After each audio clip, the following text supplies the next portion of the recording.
Good morning and welcome to the Office of the Prime Minister's weekly press briefing. It is a pleasure to welcome you all here. I know that we are doing it a little bit differently today, where we have all of our media colleagues on Zoom and they'll have a chance to ask questions and get the answers that they need to do the jobs that they do so well. So we have an exciting press briefing designed for you today. First up, we have Commodore Raymond King, and he's going to give you a little bit of information on what the Defense Force is going to be doing this year, as well as the COVID-19 impact and some other information. So let's please welcome him, and after that I will come back up with a few announcements from the Prime Minister, and then you'll have a chance to hear from health experts. Commodore King.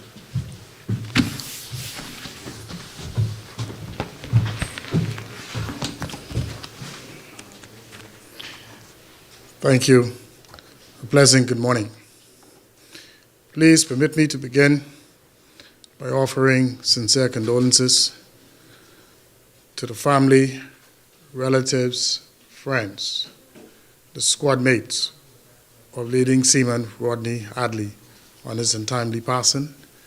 On behalf of my family, the officers, Marines, veterans, and retirees of the Royal Bahamas Defense Force, we are deeply saddened on his untimely passing.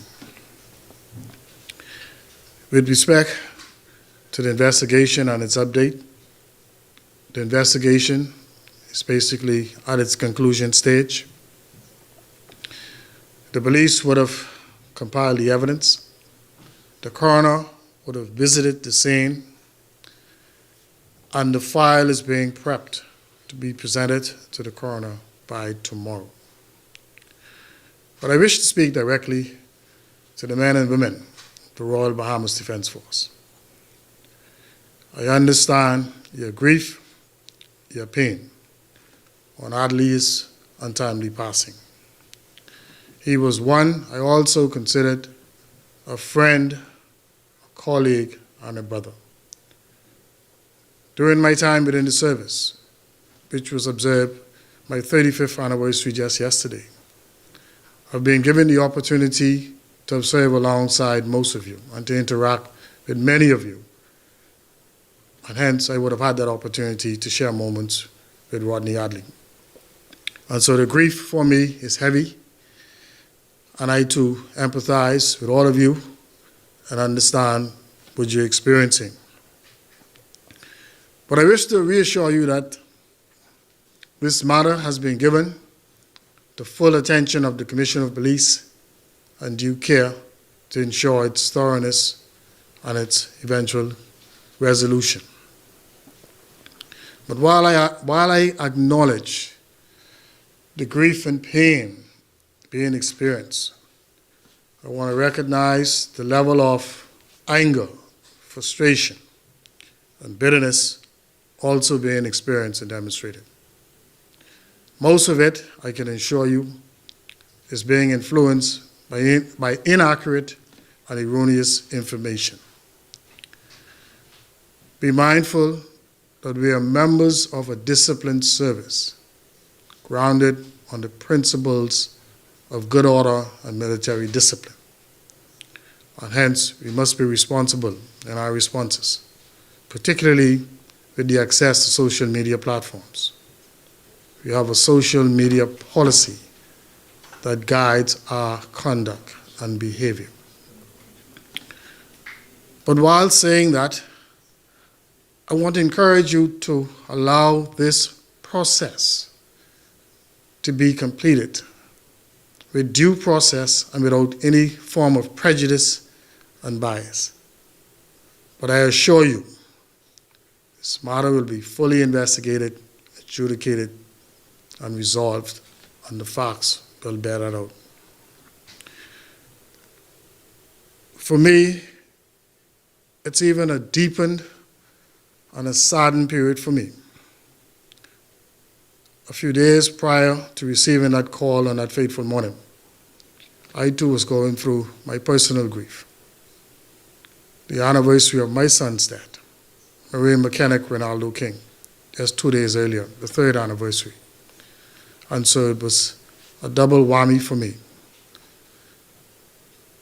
And so I too grieve, but we must allow this process to be adjudicated properly and the factual information be provided at its conclusion. The question has been asked whether the family members would have access to the body cam footage. I've met with the family, my executive, as well as my welfare teams on Tuesday, where we had an opportunity for me to offer my personal condolences. We prayed with the family, some level of counseling, and we answered all of the questions they asked, one which entails whether they would have access to see the body cam footage. And they were advised that that opportunity will come during the coroner's inquest. And so once more, heartfelt condolences to Adley's families, relatives, friends, loved ones. The entries 44, 45, and 46 on behalf of the officers and Marines of the Royal Bahamas Defense Force on his untimely passing. With respect to an overview of the Royal Bahamas Defense Force's operations for the year 2021, I present the Royal Bahamas Defense Force is the only military arm of the Bahamas government charged with the defense of our Commonwealth. We are mandated to defend the Bahamas, patrol our waters, and to assist with the maintenance of law and order in conjunction with other law enforcement agencies. Our maritime strategic objective is focused on border protection. The National Maritime Security Strategy is undergirded based on the government's commitment to ensuring the Royal Bahamas Defense Force is adequately manned, trained, and equipped to accomplish our missions, with special emphasis on the entity's capacities, capabilities, state of readiness, and our human capital. Specifically, resource acquisition, the conduct of decentralized operations, and strengthening and deepening our security cooperation relations with our partner nations, in particular, the United States of America. The line of efforts being used to accomplish the government's policy focuses on maritime domain awareness, maritime domain control, and institutional capacity building. Alternatively, improved intelligence, cybersecurity, and communications capabilities. Likewise, the conduct of decentralized operations, the enhancement of our maritime interdiction, search and rescue, and disaster response capabilities, and the continued professional development of our human capital. Success enablers include, with respect to manning, we have undertaken an aggressive recruitment exercise to double the force complement from approximately 1,500 persons at present to 3,000 during the next 5 years. With respect to technology, the continued implementation of our drone technology, the installation of maritime surveillance systems or coastal radars gifted by our partners, the United States of America, and the realization of our integrated satellite-based communication system, so desperately needed when operating in a decentralized environment. Training, the continued utilization of local, regional, and international training venues, but more importantly, the pursuit in having our legacy programs accredited, whereby we transform the training department to a Maritime Defense Training Institute and a center of excellence in maritime affairs in this region. The impact of COVID. For the period mid-October to Christmas Eve, during the Delta wave, we had experienced on average about 4 active cases 18 personnel being quarantined, a positivity rate of about 8.3%, and a recovery rate of 99.5%. However, with the onset of the Omicron variant, our numbers escalated to the extent that the average cases average 131, personal quarantine 77. Our positivity rate increased up to 11%, and our recovery rate declined to 81%. Notably, we experienced a significant increase during the final week in December 2021, where the number of active cases increased from 13 to 169. During the first week of January 2022, we peaked at 216 cases. During the past week, however, we have experienced a decline of some 55% in our cases to stand at 119 cases at present.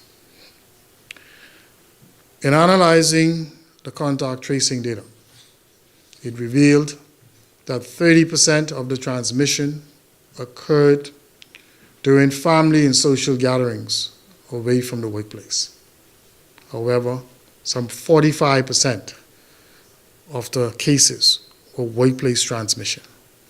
Of course, we live and work in a very close environment on board our ships and our training facilities.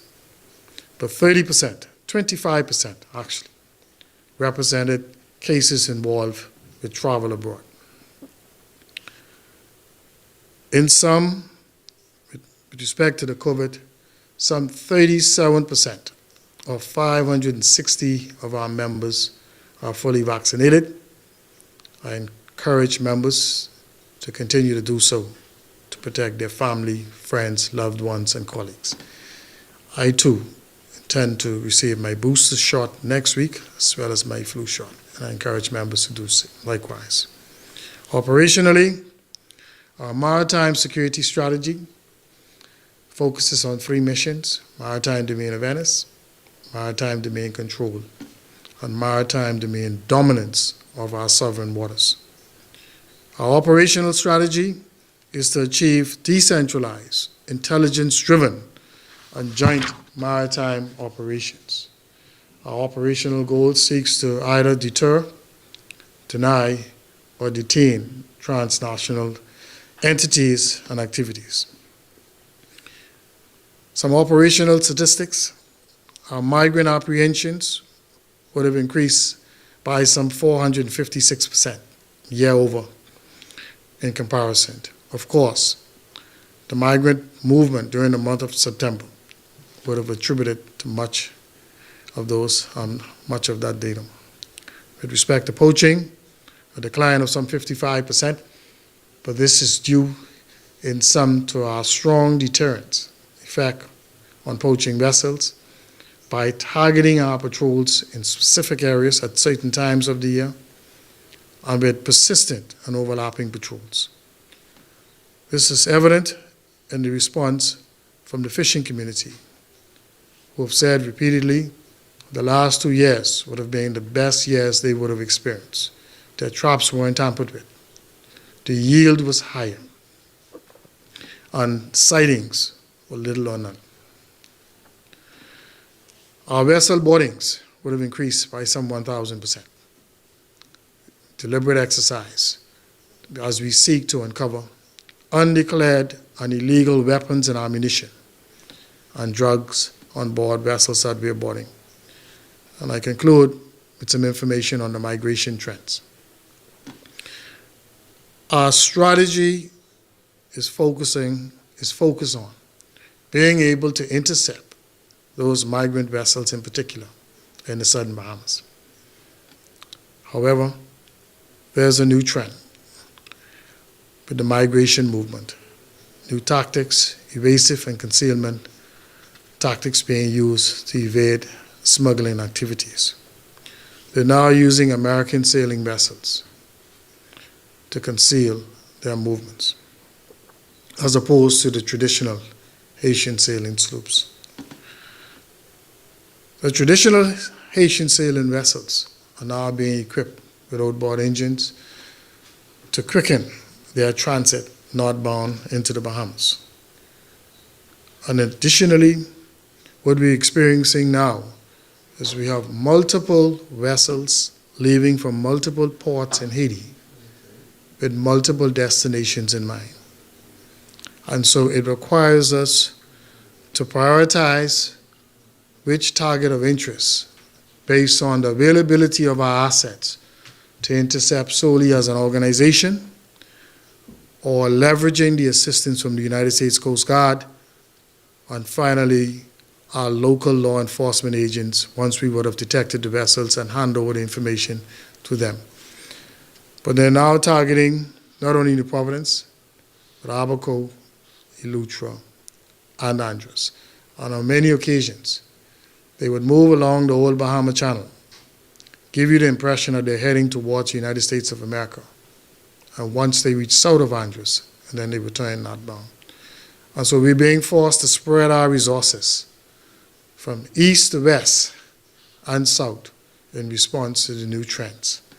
Thus far, we've done extremely well, but the result is not without the collaboration, cooperation, and coordination with our regional partners, in particular ORBAT, United States Coast Guard, the Cuban Border Patrol, in providing useful, meaningful intelligence, and as well as the Belize Marine Unit, Customs and Immigration, who respond when we provide intelligence locally so they can ensure the intercept occurs if our vessels are not available to do so. No doubt, our increased COVID impacts would have affected our operations. At one phase, it affected being able to deploy our vessels, whereby we relied solely on the use of our Air Wing Division for our intelligence, surveillance, and reconnaissance patrols to get an early warning of a migrant vessel or any transnational threat in our maritime domain. Later on, we didn't even have access to our aircrafts, nor our vessels, the impact from COVID with this new variant. We've then relied heavily on aerial reconnaissance from ORBAT, United States Coast Guard, and we also got assistance from the Royal Bahamas Police Force Air Wing Unit to conduct aerial reconnaissance. And hence, the operational availability of our vessels, the need and the necessity of decentralizing our operations to give us the necessary agility, flexibility to respond to the dynamic environment that we work in is even more paramount. Good morning. We will now take our first two questions from Krishna Russell. Good morning, Commodore King. Morning. So my first question is, the issue of de-escalation methods have come to the forefront following the death of leading Seaman Adderley. Are you of the view that both the armed forces may need to pay special attention to this area? At present, I can say with certainty that we enjoy and continue to enjoy a very professional, cordial, and mutually beneficial relationship with our law enforcement agencies generally, and in particular the Royal Bahamas Police Force. But I'm satisfied that emphasis now must be placed from the training area. The persons that we're recruiting, the more junior persons, we'll now have to establish a protocol, a written protocol with the use of liaison officers. And so once a police interacts with any member of any service, there's a certain protocol to follow. But we need to get it during the new entry training phase in order to change the culture and to ensure that not only at the top, where we enjoy this mutually beneficial relationship, but that the younger persons whose mindsets and maybe have generational differences are inculcated with the mindset that we must always maintain, at a minimum, professional relationships between the agencies. Your second question, Ms. Russell.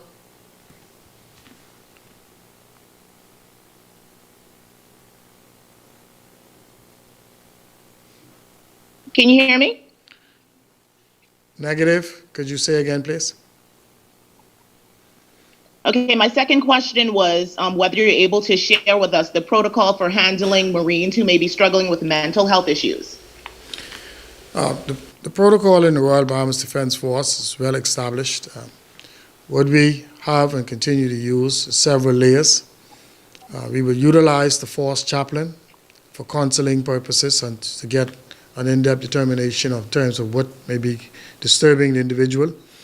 That individual is then examined by our force medical officer and then referred to the professional psychiatric or psychologist counseling sessions. And so while we don't have those skill sets in-house, they are embedded within the government's insurance program, and those persons are referred for those professional training counseling sessions outside of the work environment. Next up, we have Kyle Joaquin from Our News. Your 2 questions. Hi, good morning, Commodore King. Morning. I assume you related to the Adderley incident, I assume you saw the body cam footage, correct? That's affirmative. Okay. Given that, and given your experience with law enforcement, you yourself as a professional, would you have handled that situation differently? While I am attempted to answer the question as posed,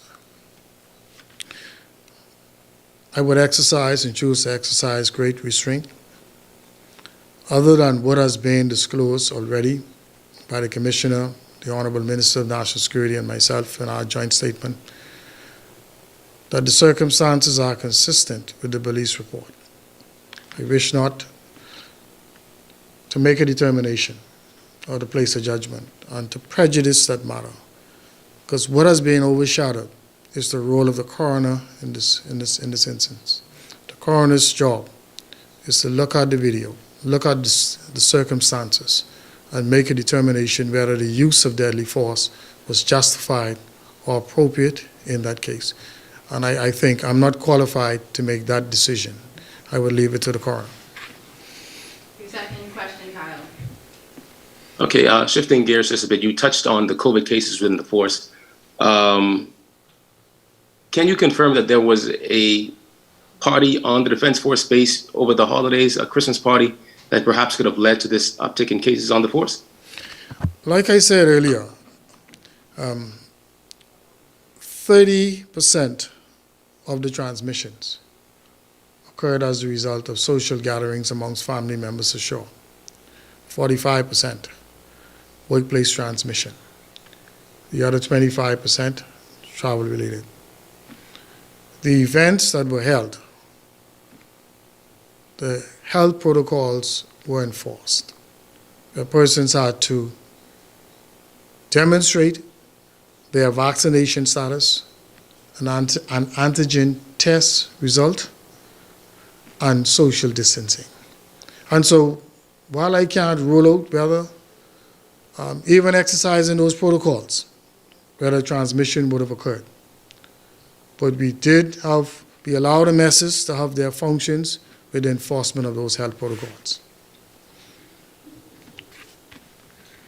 I think that was your second question, so we go to Tyler Simonet now from JCN. Good morning, Dr. King. My first question is, you mentioned that a lot of disingenuous information is circulating around after the tragic incident with Mr. Adderley. At this moment, do you feel as if the trust the public has with the armed forces is waning a bit? Again, it's one that I want to be extremely guarded. Apart from saying, I am certain that the number of police-involved shootings last year and probably previous years has a significant impact and influence on the public's perception. But I believe from my heart that the credibility and the trust of the Royal Bahamas Police Force is still intact. It's just a matter of how these matters are dealt with once they unfortunately occur. The decision to use deadly force, it's a personal decision for the officer. he or she, once they cross that line, they must be satisfied that they would have made the right decision, and they could very likely be held to account by a coroner or a jury of their peers, and only them could explain the circumstances and the fair experience that would have warranted the use of deadly force. That's a personal decision. Second question, Tyler. And thank you for that response. Switching topics, I know you also touched on the vaccine rates for the Royal Bahamas Defense Force officers. Is there any consideration being made to making vaccines mandatory for those officers or giving some kind of incentive to encourage them to get vaccinated? Well, I'm open to the incentives. The government's position is that the vaccination is not to be mandatory. And the government sets policies. As an agency head, my job is simply to implement. And so, while we may have a legal instrument which can possibly compel members to be vaccinated, that instrument is not a consideration at this time. We want to follow the government's policy. We are mandated to in terms of vaccination being voluntary, but we continue to encourage persons by way of incentives to do so. But we have seen an uptick from the initial hesitancy experience and the number of persons being vaccinated. But that option is not considered, but it possibly can if the state of this country and the national security comes to bear. We have two questions from Sloan Smith from Eyewitness Digital. Good morning, everyone. Happy New Year. Commodore, my first question to you is, you mentioned that the impact of the COVID-19 infections on the force led to several issues. Mostly, I remember you saying that one was the impact of the aircraft and the vessel. Are you able to say whether or not this impact may have caused maybe some of the migrants or the poachers to get by? Any fallout from the impact of the COVID-19 that you guys can see thus far?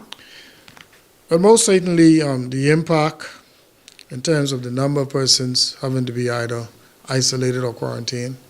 And we must remember, these transnational criminal activities cross borders.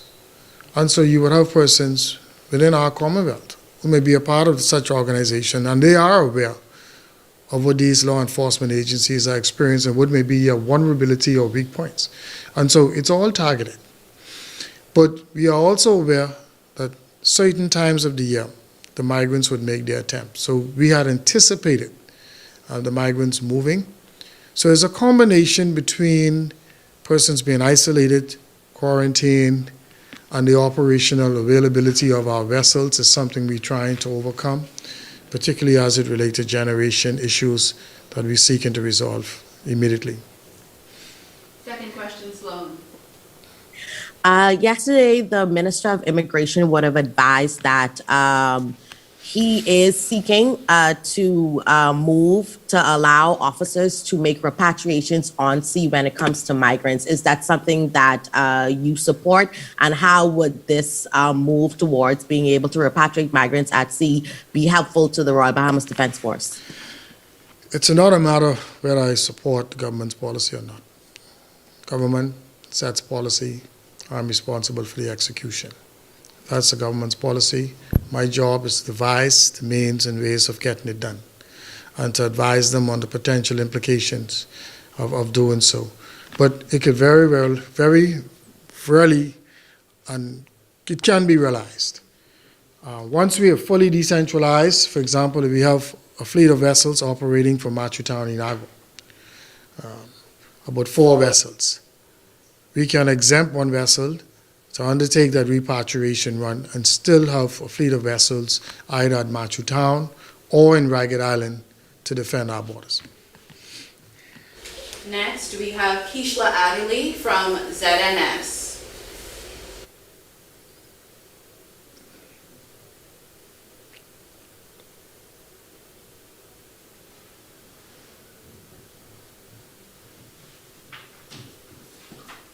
Keishla is having a few issues, so we will move to Rachel Scott from the Nassau Guardian.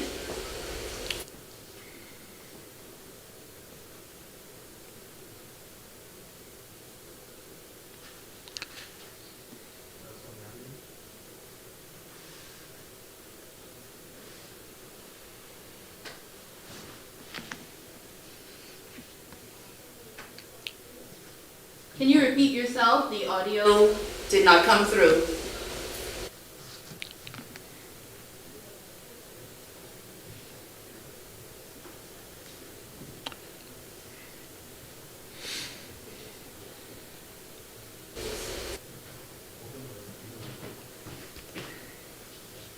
Rachel, we'll come back to you. There's a little bit of a technical difficulty there. We move on to Francesca Brown from Eyewitness News.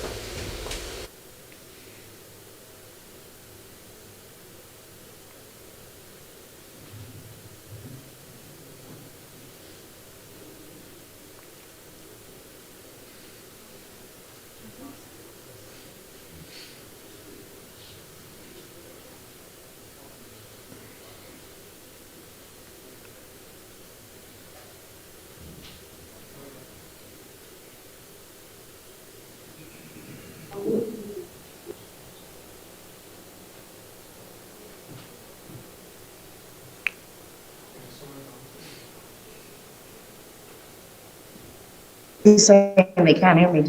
Hello, good. Hello. We can hear you now. Can hear you. Oh, you can hear me now? Yes. Okay, go thank ahead. you. Commodore, back to the issue with the Marine. It's been speculated and it was hinted by the Minister of National Security that he may have been suffering from some sort of mental issue or mental break. You mentioned earlier that you knew him personally. Is that something that you know was something that he actually did suffer from, if you're able to answer that? The Honorable Minister was advised by myself based on the advice from my force medical officer, and he took the liberty of disclosing that to the public.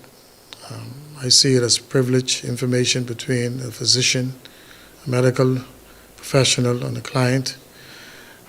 So I would want to refrain from any comment in terms of his medical condition without consent of the family. That was one of the things the family was concerned about when I met with them, was the disclosure of information of such nature without the consent of the family. You have one more question, Francesca. Speaking with the family, you said that you met with them and it was determined that they would be able to view the body cam footage during the coroner's inquest. Is that something that they were satisfied with? And is that the policy that, I guess, videos cannot be, even if it's not released to the public, but to give the family members some sort of, I guess, peace before the inquest, which may take several years? Is that something that they were satisfied with? They were relatively satisfied with understanding that process. They were more concerned with the timeline of when it may occur. And we explained to them that those are the protocols, as well as they may have the option of seeking legal representation and petitioning the coroner's court, whereby they may have access to the video, or just as well as they may not. But with those options from my legal officer was provided to the family. They were relatively satisfied, but we sort of guided them against the call to have this video made public, because it could be disturbing to the family. It may not be something that the family wants disclosed to the public. Thank you so much, Sani. We go back to Rachel Scott from the Nassau Guardian. Good morning, Commodore King. Morning. Okay. Towards the end of last year, we saw a notable uptick in the number of undocumented migrants from Haiti being apprehended in the southern Bahamas. The numbers seem to taper off relatively quickly, but in recent weeks, several groups have been apprehended further north in the country. Are you concerned by this trend, given that the strategy was to intercept vessels as far south as possible? Yes, we are, and I sought to address that question as a part of my presentation. The intent, our strategy is to interdict them in the southern Bahamas. But however, due to the more evasive tactics being used and methods of concealment, they're now using American sail vessels. The traditional sailing sloops are now being fitted with outboard engines, and so they're moving a lot faster.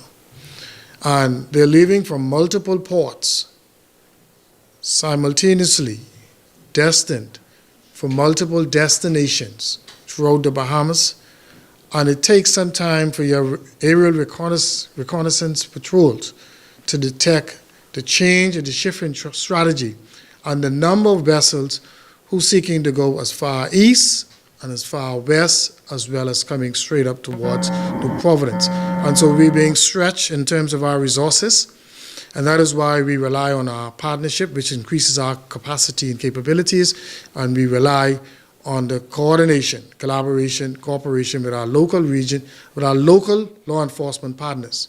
In instances where we're unable to move a vessel hundreds of miles, we can simply get the police unit to be in position to use their vessels to make the intercept.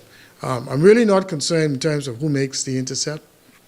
We have one national objective: the defense and security of this country, and to guard our heritage for future generations. That is what drives me.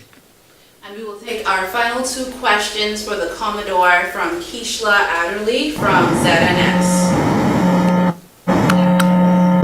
Yes, good morning, Commodore. Morning. Yes, good morning, Commodore. Morning. My first question has to do with your announcement about the new trend that's being noted with American sailing sloops being used in immigrant smuggling. I'm just curious about, in those cases where the interceptions may have taken place and what the outcomes may have been. Were they in Bahamian territory, and to what extent is American law enforcement, or has American law enforcement played in dealing with these cases, investigating and dealing with the persons involved? Those vessels were manned by Haitian nationals, so no Americans on board. So those vessels may have been stolen, they may have been purchased, but the thing is they're now being used. We've had 3 such incidents within recent times near or around the island of Eleuthera. One off Savannah Sound, off, I think, Windermere. The other one was further north, and another just recently, it was northeast of Eleuthera, just under 100 nautical miles away, and the vessel ended up in distress. And so all of those vessels would have been either intercepted and properly arrested, and if there were jurisdictional issues, we would then simply detain those vessels, consistent with international conventions for the safety of life at sea, the unsafe transport of migrants at sea, hand them over to the immigration officials to have them simply repatriated. Your final question, Keishla. Yes, my second question has to do with the doubling of the complement of Marines within the force over the next 5 years. I'm just curious, is there something specific that those additional officers will be committed to? What we know now at HMBS Coral Harbor, the base installation, the management of it, has to be duplicated throughout the length and breadth of the Commonwealth of the Bahamas. And so we must ensure that we have microcosms. So it's the same billets with less persons, but those bases has to be established, set up with unity of purpose, unity of command. Billets needs to be filled with those persons because we're looking to decentralize properly in Inagua, Ragged Island. We're looking at a central base now that the movement has shifted eastbound, establishing a base in Eleuthera. We're looking to establish in Exuma, as well as Andros and Abaco. And wherever we have those bases established, they must be properly manned, equipped, and personal trained to fill those billets. Excellent. Thank you so much, Commodore. That ends our question and answer Thank you. period for Commodore King. So we move now on to the Prime Minister's announcements. I'm not sure if I would have informed you at the start of our press briefing this morning, but Press Secretary Clint Watson is out of the country at the moment, so myself as well as Communications Director Latre Raming, we will be answering any questions that you may have, and we also have health experts on to answer any medical questions that you have. So I'm going to give you a few announcements right now, and then we will facilitate one final round of questions either for Mr. Raming or for health experts. So the first set of announcements, it comes from the Financial Department. The Special Economic Recovery Zone Order, or SERS order, which has been extended to December 1st, 2022 for those islands affected by Hurricane Dorian, stands to continue to bring much-needed relief to those islands. As you know, the order exempts VAT and customs duty for consumers on construction services, meaning household furniture, hardware supplies, and building materials will not be affected by VAT for those residents. There has been a bit of controversy around 10% VAT on construction services, but the Ministry of Finance is confident that those impacted will not be affected by this, as the SERS order covers those people. The exemption was never intended to benefit large-scale commercial construction or multi-million-dollar homes. It will, as we know, and is bringing relief to those residents who need it most. And of course, the Ministry of Finance would have put out a statement yesterday that you can read if you need any further information. Secondly, we want to talk about the Prime Minister who is headed to Dubai this Friday for Expo 2020. And as you know, the Bahamas has a pavilion there displaying the best in Bahamian culture, music, and food. The exchange of information is obviously invaluable, and while their Prime Minister will be engaged in high-level talks on climate change, technology, and of course a big focus on economic growth for the Bahamas as he speaks with a number of investors. As we know, there is both an economic and health crisis, and this administration is focused on managing both. Of course, in his absence, Deputy Prime Minister Chester Cooper will be acting Prime Minister.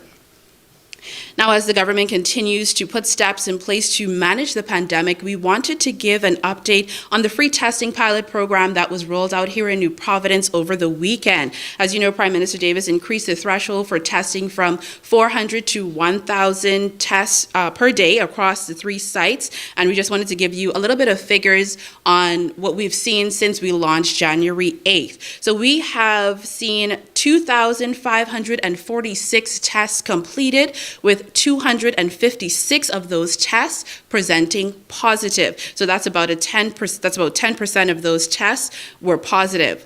Those positive people would have been given a set of rules and instructions to follow, including immediate isolation. Now, it's been just about a week since this launch, and we're addressing the challenges, but for the most part, we know that the rollout has been smooth. Now, we will have free testing expanded to Grand Bahama by early next week, and I'm going to give you a little bit more information about that. So we would have had a private company assist with some of that donation. We have a number of private companies, NGOs, who have been partnering with the government to really help to tackle this pandemic. And this week in particular, Prime Minister Davis and Minister of Health, Dr. Michael Darville, received a donation of masks from FTX Digital Markets. The donation totaled $1.5 million, with $500,000 earmarked for free testing in Grand Bahama. So definitely that's going to help with the rollout there. We also have free medical grade masks that's being given out as a part of the government's plan to fight the pandemic. And I'm just going to put a plug in here. Those free masks can be received from the Red Cross, government clinics, vaccine, and free testing sites. Of course, the Prime Minister welcomed this and all donations to help fight against the pandemic.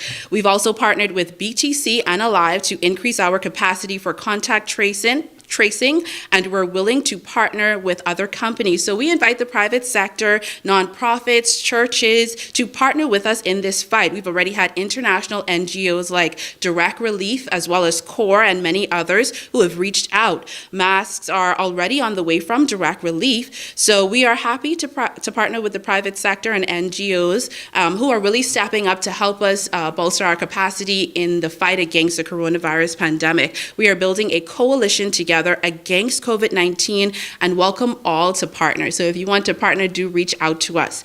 Now, as I said, we do have Dr. Swan on the line from the health team. He will be answering any questions that you have as it relates to anything pandemic related, medical related, and we do have the Director of Communications, who I'm going to invite right now. He's going to give you a little bit more information on what we've been doing, as well as we will start the round of questions with anything that you would have for him. Morning. I want to congratulate the press team at Office of the Prime Minister for this extreme display of transparency on a weekly basis. I also want to provide a general update on where we are in this pandemic. As you are aware, the Prime Minister made several commitments to the Bahamian people in our policy response. We said that we will make testing available. For the first time in 2 years in fighting this pandemic, testing is being made available to the Bahamian people. We also said that we will make sure that Bahamians receive free masks, but medical grade masks. This is the first time in 2 years in fighting this pandemic. We're now seeing a national distribution of masks in this country. We said that we are fighting two crises, one the economic and one the pandemic. I want to announce today the members of the Prime Minister's Debt Committee. That committee is being chaired by James Smith, and the members comprise of Oliver Sanders, Felix Stubbs, Michael Anderson, Anthony Ferguson, Alberto Venezuela, LaSonia Mizik, Stephen J. Stewart, Roselle Moxie. There is one more nominee to be made to that committee. That committee will be supported by a debt agency who would help the country manage its overall debt challenges. With that being said, if the members of the media have any questions for the Prime Minister, I'll answer. So we will start our last round of questions with Krishna Russell. If you have any questions for the government, Mr. Raming will answer. And also remember, we have health experts standing by if you have any medical questions. Krishna. Morning, Mr. Raming. How are you? Morning, Krishna. First question. Any idea when we'll see movement with the marijuana legislation? Well, I am pleased to report that we could expect legislation on the cannabis industry in the first quarter of this year. So the government, in its legislative commitment, has committed to ensuring that we bring legislation to the Parliament in the first quarter of this year. Your second question. Okay. And how does the Davis Cooper administration respond to criticisms that it is putting the nation's wealth before its health by not moving to swiftly enforce more strict measures in response to the uptick in COVID cases? So one of the things we are reminded about, and in our COVID action plan, we said that we will be guided by the science at all times, and we respect our health officials. And so, in the previous administration, there was a view that a response to COVID-19 was lockdowns and curfews. We do know that the government has more tools in its kit to respond to the overall virus. We take advice from the medical field on a daily basis. The Prime Minister, through the Minister of Health, and the EOC is guided on what should be the policy response and the restrictions. In understanding the virus, the ultimate goal of the government is to ensure that the hospital infrastructure is not compromised. Insofar as hospitalizations being at a point the government can manage. And so there are things that would trigger a more robust policy response from the government of the Bahamas. We believe, and it maintains to be our view, at this time, lockdowns and curfews are not required to respond to this outbreak. What we have done in our policy response is to ensure that persons know their status. So if you needed to get a COVID test, you could. If you needed a medical grade mask, you could. We also recruited nurses to help in this effort of COVID-19. We've also improved our infrastructure at the Princess Margaret Hospital to ensure that there is a robust response from our healthcare sector as well. And for the first time in this pandemic, we are making the health experts available for questions through town hall, so persons have the information to protect themselves during this fourth wave. Let me be clear in the government's position. We believe that we have no luxury of choices in fighting COVID-19, that we must manage the economy and we must manage the pandemic. And that is why our response is on multiple fronts. The Prime Minister is going to Dubai to identify opportunities for investment for the Bahamas and broader to attract the Bahamas as an investment capital in this region. And so that's why you see a multi-layered approach in responding to this pandemic.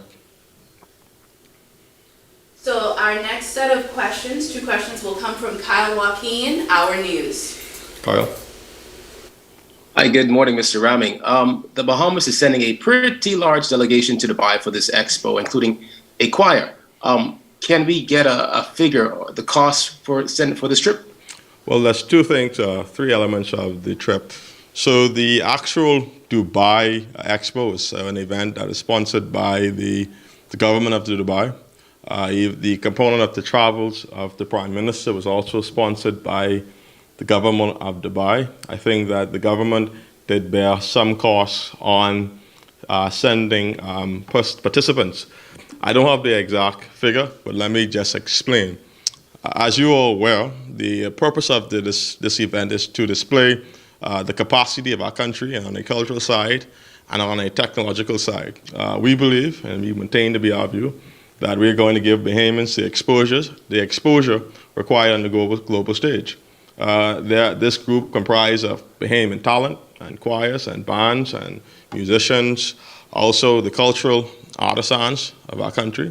And we want to show that we have talent in our country. And I think that it is a justified investment when we give our people exposure on the world stage so people could see the talent. And I think if this small country could produce per capita the largest amount of athletes, and we could produce a Sidney Poitier, we could make a significant investment in letting the world see our talent. But I will get the figure and cost on that trip for you, Carl. Second question, Kyle. Sure. Thank you, Mr. Raming. The Minister of Health and Wellness on Tuesday outside Cabinet mentioned that government or Cabinet was discussing, changes to protocols, potential changes to protocols. Any update on the meeting and any potential changes? As of now, the policy response of the government has not changed insofar as the COVID-19 pandemic. I think in one of the papers, I think acting CMO suggested that they believe that there's a more stabilized amount in the cases of COVID-19 in the country. So there's been no movement in further restrictions being proposed to manage the pandemic. So we now move on to Tyler Simonet, and just as a reminder, we do have Dr. Swan on, who is able to answer any medical questions. Dr. Swan, you want to expand on that? I think your answer was appropriate to the question. Thank you. Okay. Excellent. So Tyler, you can ask your 2 questions. Good morning, Mr. Raming. My first question is that the Pan American Health Organization is warning that when it comes to the cruise ship industry, countries should slow down a bit on just how many ships visit their ports due to the possibility of an outbreak, especially because of the Omicron variant, an outbreak on the ship that could possibly overrun the country's healthcare system. Is the government taking this into consideration as cruise ships continue to come to our ports? Well, one thing, I'll begin by saying this. The government remains in dialogue with all the stakeholders, including the Ministry of Tourism, with the hospitality industry, including the cruise industry. The Bahamas have an established protocols that govern how we interact with cruise industries. To expand further, I'm going to allow the acting CMO to build on that answer. Hi, good morning. So the CMO is back in post, so that's registered at this point. Okay, sorry, but to your question, the Ministry of Health, along with the Ministry of Tourism, as lead agencies with this discussion with the cruise agencies, has developed quite robust guidelines, taking into consideration what has been advanced by both CDC and the Pan American Health Organization. I think it is important for the general public to recognize and to understand that the responses that the Bahamas government will undertake will be peculiar to the Bahamas government and its realities and what considerations it has taken in place. The general recommendations from PAHO are welcomed and they are taken into consideration, but we have significant interactions with the cruise industry, with the Ministry of Tourism, to ensure that what some of the challenges that we may have are addressed at an appropriate level in a way that allows the cruise industry to maintain a certain level of business while protecting the local health of the population. By extension, the reality is we have significant protocols that speak to who can come off the ship and interact with persons in the public. And we have assumed no responsibility for any cruise members or cruise passengers as it relates to providing healthcare. Tyler, you have one more question. My second question, I guess, Dr. Swan could also answer this. Is there going to be any consideration for those nursing students who are waiting to sit their council examinations to try and get them in the system more quickly, seeing as Minister Darville did mention that there is a shortage of nurses in the country due to them being out for exposure to COVID? So the discussions are underway with the Nursing Council to make whatever arrangements that can be made to accommodate the quicker or the faster return to engagement of all professionals who are in training in the system in a safe manner.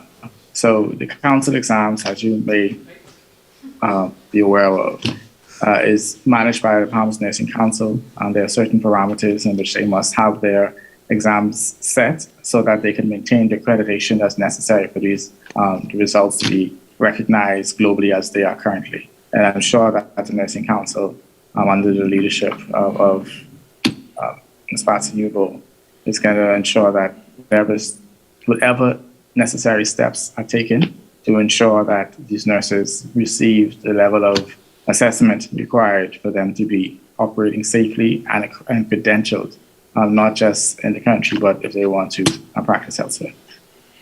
Thank you so much, Tyler. Sloan, you can ask your two questions now. Okay, good morning. This question is for Mr. Raming or Dr. Swan. Ms. Gray would have just outlined that in the first week in New Providence, the government would have done about over 2,500 antigen tests, of which 10% were positive. How are these tests, being recorded if they're not being represented on the dashboard? And how are officials dealing with the concern that these antigen tests may not be as accurate in finding the Omicron variant? Dr. Swan? So thank you for your question. So the first thing is that all positive tests, whether it's antigen or nucleic acid amplification tests, which you currently know as your RT-PCR test, are recorded by the Ministry of Health, and they're treated as positive cases. We do not risk saying that the test is not necessarily as accurate as you'd like it to be, and allow persons to, quote unquote, roam about free without putting in the necessary protocols. And out of the abundance of caution for the health or the public's health, those persons are treated as positive They are referred if they want to have an RT-PCR, if they want to, but it's not necessary.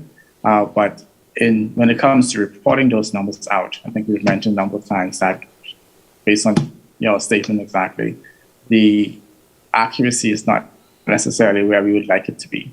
And the ability of our present system to help us to quickly deduplicate persons that would have taken the test yesterday, that was an RT-PCR, and today that is an antigen test, because persons are seeking testing to try to leave a situation of quarantine or isolation. And sometimes they may use different names or different parts of their names in order to quote unquote game the system. So the reality is that we have determined from day one that the RT-PCR is going to be our nucleic acid amplification test. It's going to be our test of rapid. The rapid antigen test, there are really only 2 that's been approved by WHO. But as you can imagine, there are about 50 different tests out there that are used with different levels of, I guess, accuracy, sensitivity, and specificity. And rather than introduce that level of uncertainty to our numbers, we have decided that we will treat those persons as positive, but not necessarily report those numbers as part of our daily dashboard. Your second question, Sloan.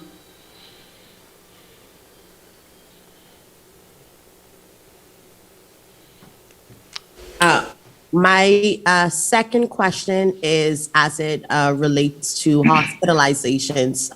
We are seeing in recent days hospitalizations increasing, little by little. We know that the government has the tents set up at Princess Margaret Hospital. How are we ensuring that the Family Islands are getting the same capacity if we were to see more cases coming on those islands, like Cat Island that saw 15 cases yesterday?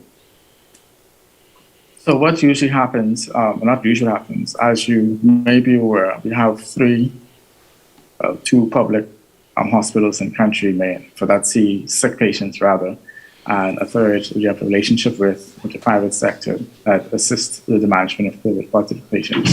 So as we talk about what protocols we put in place, what restrictions that we consider, or even as it relates to putting an island on Schedule 2 or second schedule as a part of health services rules, we take in consideration the local transmission rates, the case burden on those islands, type of illnesses that those persons present with.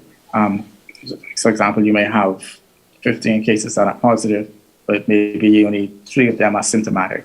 And so we take in consideration what is the illness spectrum of the cases that present and make a determination as to what protocols are put in place. But as it relates to capacity, and this is why we keep a close eye on the hospital capacity, because it's not there only for New Providence or for Grand Bahama, it's there for the entire country. And those issues are taken, or those matters or metrics are taken into consideration as we make decisions in the background and as we communicate with the public. Thank you so much. We take our first question from Keishla. Keishla Adderley. Yes, good morning again. My first question has to do with the Omicron variant. Obviously, worldwide, everyone was watching the progress of this following upon the Delta variant. I'm wondering if, especially based on hospitalizations, you're seeing any differences in the way the illness has progressed in the latest group of patients who may be dealing with this strain of the COVID-19 virus?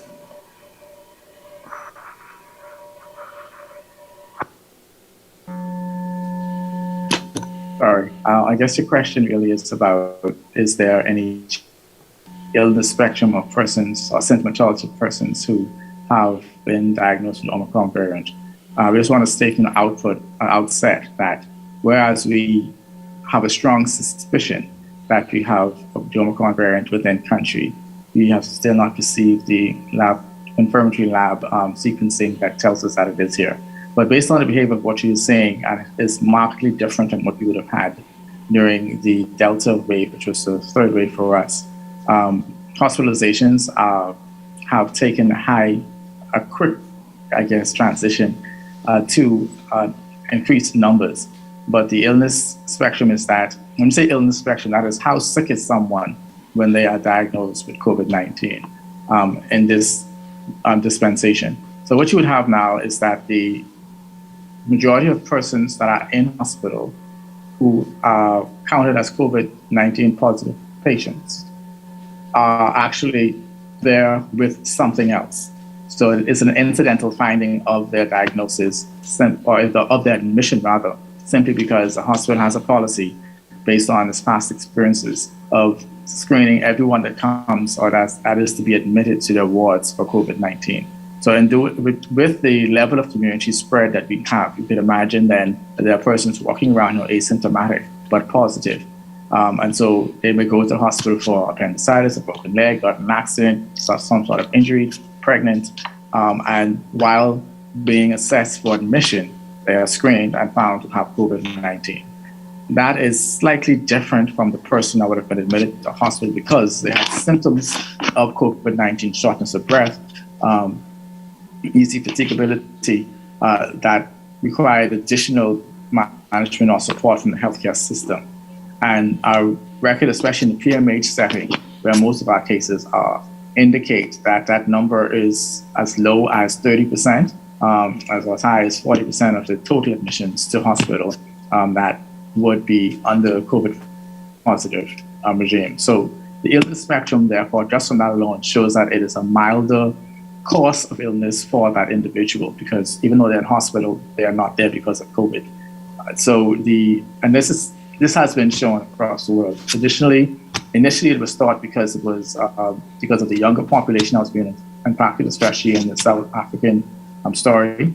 But we've seen it in other countries as well, where the older population is not necessarily as affected, or because of the level of vaccinations, but the hospital spectrum is one that the course of illness is not as detrimental as it was during the Delta wave, predominantly Delta wave, which had a high death rate. Keishla, we will take your second question now. Thank you, Doctor. My second question has to do with the cruise ships, many of which have been turned away in the last several weeks because of COVID-19 infection. By which standard are they held? Is it because there's one case on board, two cases? What exactly would mean that they would be denied entry? So, but because how you're asking the questions, they require a little bit of background before we can get to the actual answer to it. When it comes to the management of cruising, the cruise industry, or ships that any vessel that comes into the country, there is a declaration of health that each vessel must declare to the Department of Public Health.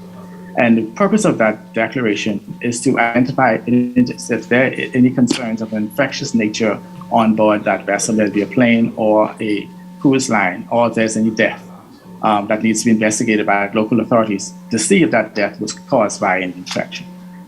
So we have had ongoing discussion with the cruise industry, Ministry of Tourism, to determine what level is best for us to work with to ensure that we maintain a level of safety in country.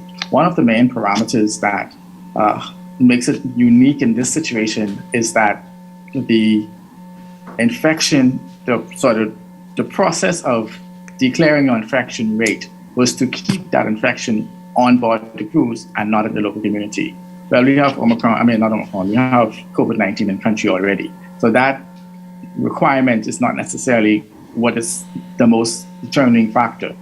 Early on, the question was asked about hospital capacity and whether or not we're going to bring persons off board ship into the country. So when we consider the infection rate on the country, on a ship, we determine it's looking at, well, how out of control is the infection to such that they may have a certain number of asymptomatic persons that may come in harbor or come on land and cause or spread the condition on the ground.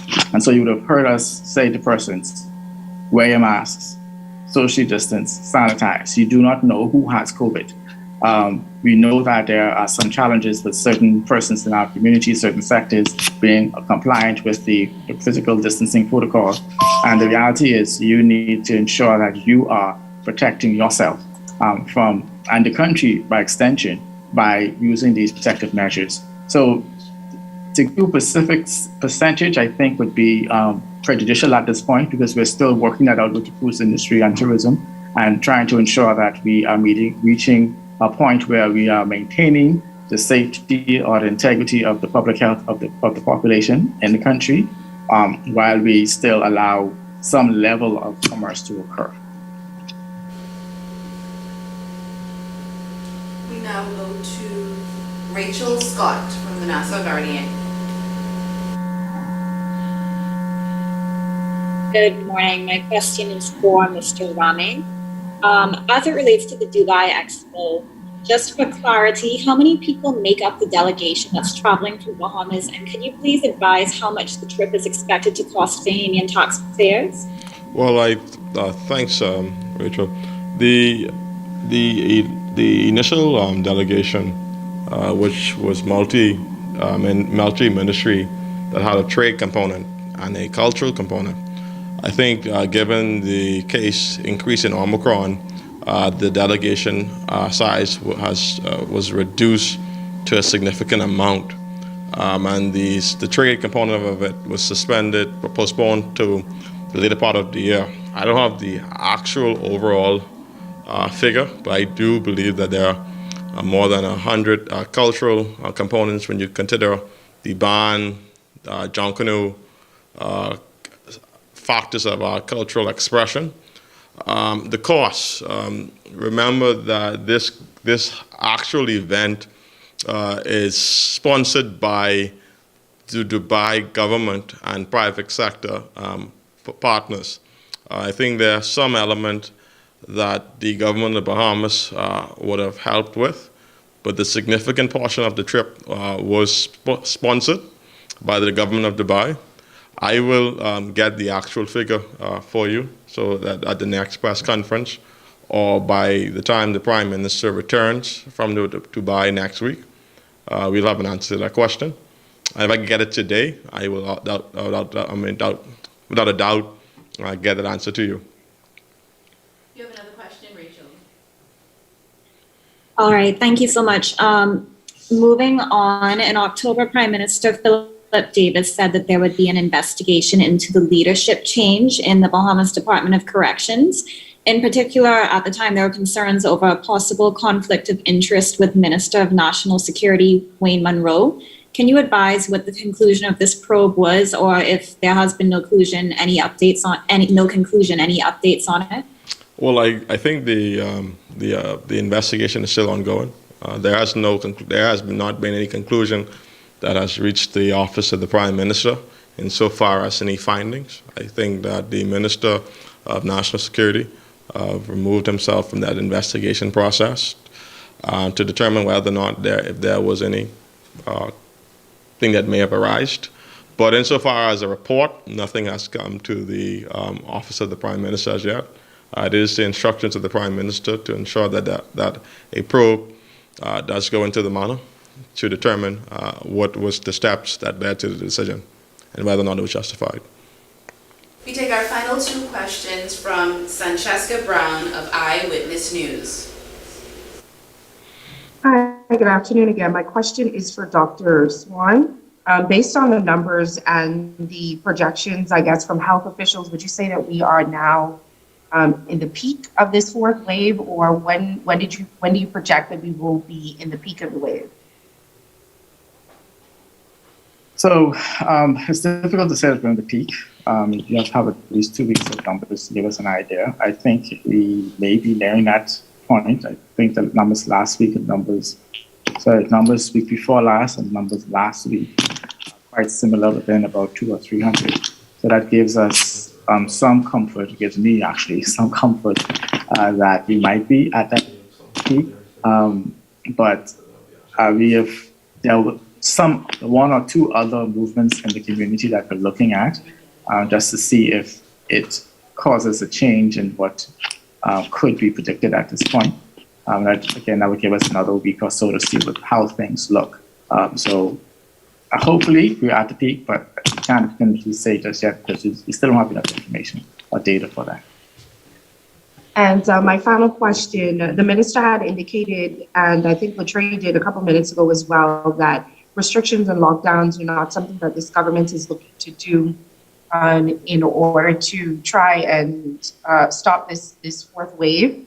However, have health officials given any advice to government when it relates to restrictions on gatherings or maybe church services and social gatherings? Because we've pretty much seen an uptick in those events over the past few weeks.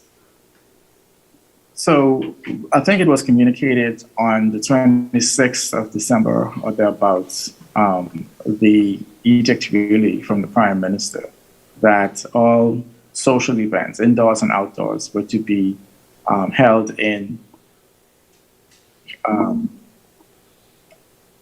accordance with the Health Services Rules 2021, which is 30 for outdoors and 20 for indoors. That hasn't changed. We've had additional recommendations or discussions that has resulted with the church services being at 25% presently. Well, I shouldn't say church services, religious services being at 25%, because it not only applies to quote-unquote Christian denominations, but the other denominations in the country as well. And so these are the recommendations that have been accepted and have been implemented. The other part is other restrictions we are actively considering, and we wouldn't want to say what those are until we've had the opportunity to share those with the senior policymakers, so we don't want to compromise their decision-making process. Thanks so much, colleagues. Gillian, do you have anything you want to say? Any further questions?